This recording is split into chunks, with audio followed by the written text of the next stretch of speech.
July 16వ తేదీ ఆదివారం నాడు హత్య చేయబడ్డ ఉషారాణి శవాన్ని ఎవరికి అప్పగించావు? చెప్పను. చెప్పకపోతే ఈ శవాల మధ్య నువ్వు శవంగా మారిపోతావు. చెప్పు.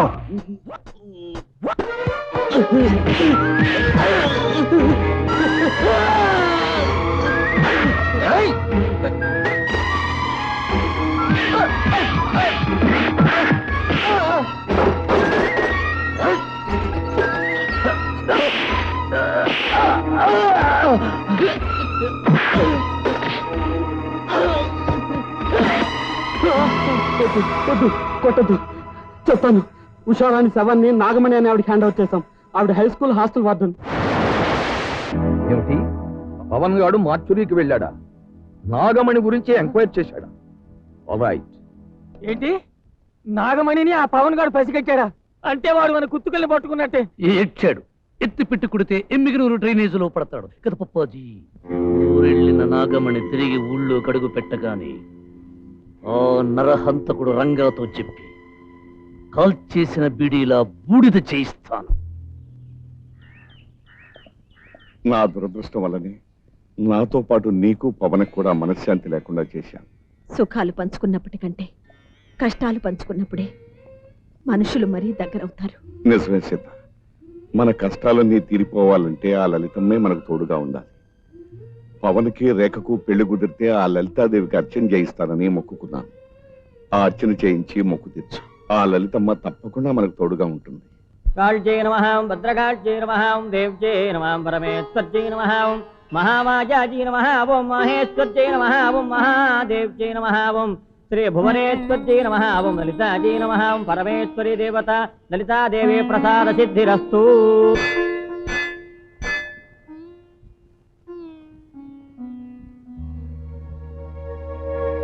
ఏమ్మా రేఖ, నువ్వు కూడా కనపడ్డం మానేశావు. మా కుటుంబం మీద పడ్డ మచ్చ నిజమేనా నువ్వు కూడా నమ్ముతున్నావా? ఎవరి కుటుంబం మీద మచ్చపడ్డా నాకు అనవసరం, కానీ కళ్ళారా చూసిన దాన్ని నమ్ముతున్నాను. కళ్ళలో కూడా ఇంకెవరిని నమ్మకూడదని నిర్ణయించుకున్నాను. ఎవరినమ్మా నువ్వు అనేది? ఎవరినా? రోజుకొక ఆడది, గంటకొక మత్తు, రాత్రికొక సుఖం కావాలని తిరుగుతున్నాడే మీ ముద్దుల మరిది. అతని గురించి నేను మాట్లాడుతున్నాను. రేఖ, నిష్కారణంగా పవన్ బాబు మీద నిందలేస్తున్నావా? నేను నిందలు వేశానా? మీకంత అనుమానంగా ఉంటే గాంధీనగర్ 6వ నంబర్ ఇంట్లో మీ మరిది ప్రియురాలు మధుమతి ఉంటుంది, వెళ్ళి ఆవుని అడగండి. అలాగే, నీ మతి చెడగొట్టిన ఆ మధుమతి దగ్గరికే వెళ్ళి అడుగుతాను. కానీ ఒకటి మాత్రం గుర్తుంచుకో, నా మరిదిని ఈ చేతులతో పెంచి పెద్ద చేశాను. వాడే దుర్మార్గుడైతే నా పెంపకంలో ఏదైనా లోపం ఉండాలి, లేకపోతే నీ కళ్ళల్లో ఏదైనా దోషం ఉండాలి. గొర్రె మీద కోతెక్కినట్టెక్కింది మొహం చూడు. ఎవరు కావాలి?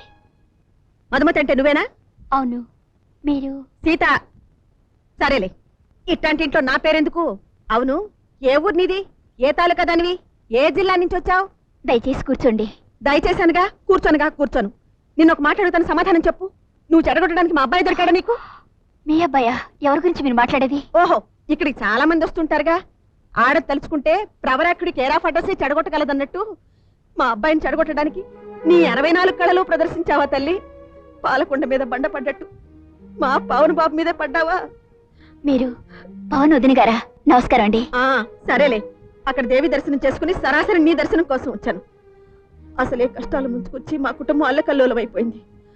శుభంగా జరగవలసిన మా పవన్ పెళ్లి ఆగిపోయి మేము విచారిస్తుంటే రేఖ పవన్ని విడదీసి మా కుటుంబానికి మరో శాపల్లా తయారయ్యావా తల్లి? లేదు, మీరు మమ్మల్ని అపార్థం చేసుకుంటున్నారు. మీరు మా గురించి విన్నదానిలో ఒక్కటి కూడా నిజం లేదు. జరిగిందేమిటో వివరంగా చెప్తాను. పవన్ లాంటి మంచి వ్యక్తికి నేను అన్యాయం చేశానో లేదో మీరే నిర్ణయించండి. నాగమణి, నీకోసం గంటలు వెయిట్ చేశానే. నీకు బెల్లి కొట్టిస్తా, రెడీగా కాసుకో. హలో, నేను సహాయం మాట్లాడుతున్నాను. నాగమణి ఊళ్ళోకి దిగింది, తాళం తీసింది, ఇంట్లోకి దూరింది. నువ్వు త్వరగా వచ్చే గురు. అలాగా, వచ్చేస్తున్నాను.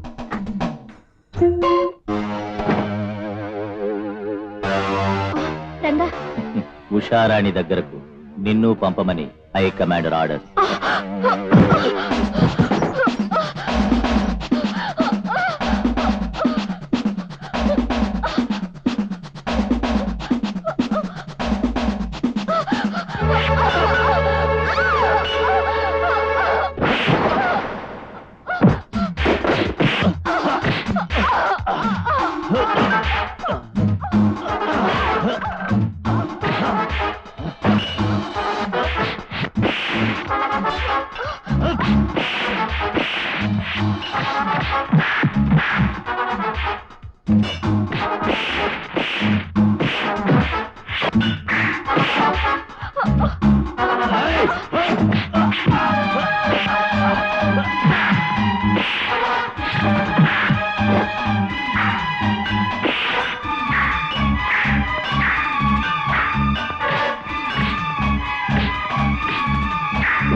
నాయనా రంగా, నాగమణిని పవన్ గారి చేతిలో లప్పలాగా పెట్టి వాడి చేత్తో నీ చెయ్యి అడిగించుకొచ్చావా నాయన? కేవలం దెబ్బతిన్నావన్న సింపతితో నీకు డబ్బిస్తున్నాను. ఏ ఊరైనా పారిపోయి ట్రీట్మెంట్ చేయించుకో.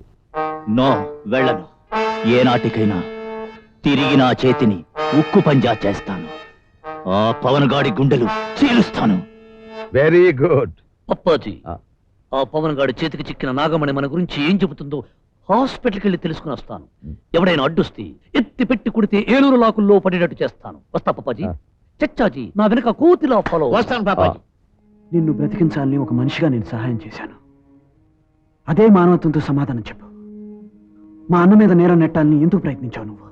కేడీకే దాసు గారి మాట విని మీ అన్నయ్యను మోసం చేశానే కానీ ఉషారాణిని చంపింది ఎవరో నాకు తెలీదు. కానీ ఉషారాణిని ఎవరో చంపుతుండగా కేడీకే దాసు గారి కొడుకు వీడియో బాబు. ఏమీ లాభం లేదు, ఏమీ వినిపించడం లేదు. వస్తాడా? వదినా, అన్నయ్య నిరపరాధి అని నిరూపించే ముఖ్యమైన సాక్ష్యం సంపాదించాను. తొందరపాటుతనంతో నీ జీవితాన్ని నువ్వు నాశనం చేసుకున్నావనడానికి నేను ఒక సాక్ష్యాన్ని సంపాదించాను. వదినా, గుడిలో రేఖ కనిపించింది, నీ విషయం చెప్పింది. మధుమతిని కలిశాక చాలా విషయాలు తెలిసాయి. ఎందుకు బాబు ఇంత నాటకం ఆడి రేఖ మనసు నొప్పించావు? ఈ విషయం అన్నయ్యకి తెలిస్తే ఎంత బాధపడతారో ఒక్కసారి ఆలోచించావా? ఆయన చీకటి గదిలో కూర్చుని నీ జీవితంలో వెలుగు నిండాలని ఎంత ఆశపడుతున్నారో తెలుసా? వదినా. అవును బాబు, తగిన సాక్ష్యాలతో నువ్వే మీ అన్నయ్యను విడుదల చేయించాలి. ఆ రోజునే రేఖకు నీకు పెళ్లి జరగాలి.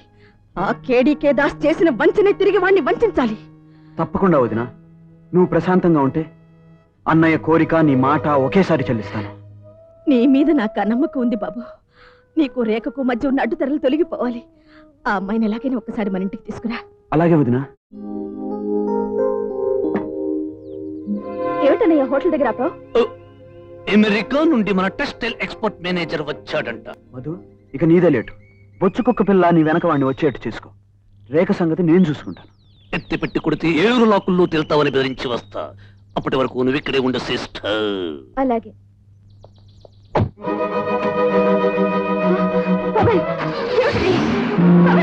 దౌర్జన్యం! పవన్ నన్ను ఎక్కడ తీసుకెళ్తున్నావు?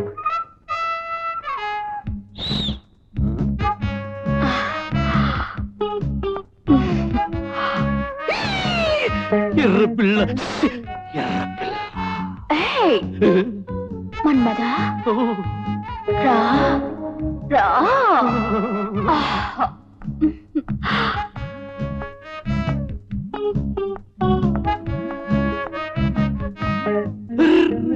ఎర్ర టోపి, ఎర్ర కళ్ళతోడు, ఎర్ర బెల్ట్, మరి ఎర్ర పిల్లేది ఎక్కడ తక్కువ?